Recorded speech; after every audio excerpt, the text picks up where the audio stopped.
Mä oon 10 vuotta kuorossa, laulan nyt Pohjois-Kymen musiikkiopistossa ja. Mä oon käynyt yksin laulutunneilla siellä kans jossain kohtaa.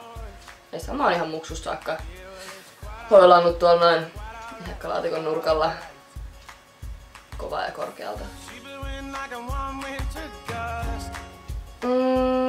Se yleinen fiilis, se on niinku aivan mahtava siellä niin, että kaikki tekee ja just niin, se kuulostaa niin hyvältä, kun kaikki vetää yhdessä hyvin.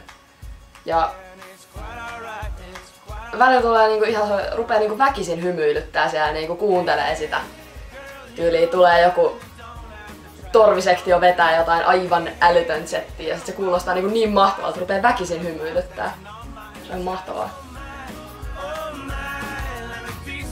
Henkilökohtainen lempikappale mulla oli ihan alusta saakka, mä oon tykännyt 8-vuotiaana.